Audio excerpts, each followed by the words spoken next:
So we have 16-year-old, 15-year-old, and these are all boys and one girl. So 16, 15, 12, 12, 12, 8, and 22 months old. And so 7 kiddos, and it gets pretty exciting in this house.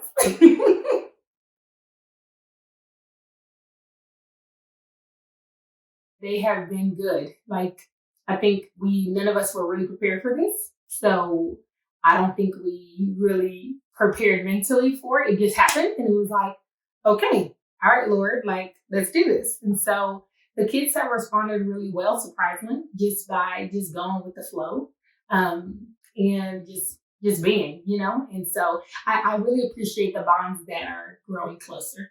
I think that when you're with one another all day, and all you have is one another, you really begin to appreciate, you just appreciate one another in a different sense. And it's like, wow, this isn't that bad. And so, and you don't have anything to run to. You don't have anything to go get busy in and forget about whatever issue you're trying to avoid. And so I think that that's been really special.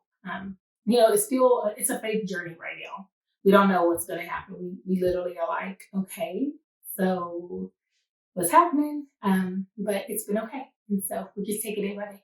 Just being creative. Like, I think the boys they're doers and they're busy. So they are literally asking for different projects to be like, can we do this? Can we do that? Like, one of their projects the other day was we were washing dishes and they were like, man, we want a patio. We want our patio to look good. We want to hang out in our patio. And I'm like, okay. So they're like, we're going to go clean it. And I'm thinking they're going to go sweep it and, little here, little there.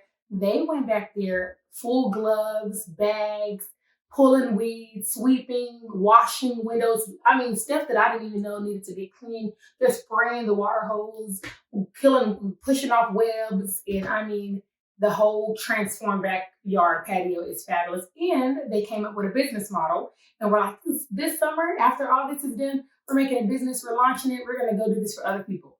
I said, okay. And so that's been a lot of what they've been doing, has been getting creative. It's not been much different.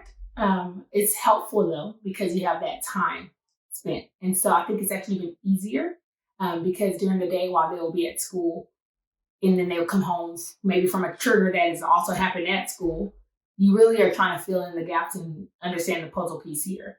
But the fact that they're at home and you're seeing them work through certain things throughout the day, you're aware of the whole full picture of what's happening. And you're able to really get a full broad way of how to handle it. I think that also just gives us more time to just process things out together, to do things side by side together. You're not on this time frame of like, okay, go to bed, got school, blah, blah, blah. Now, granted, there's a lot of a looser schedule that we've given them for school, but I think it's taken off some pressure. So I do see more growth.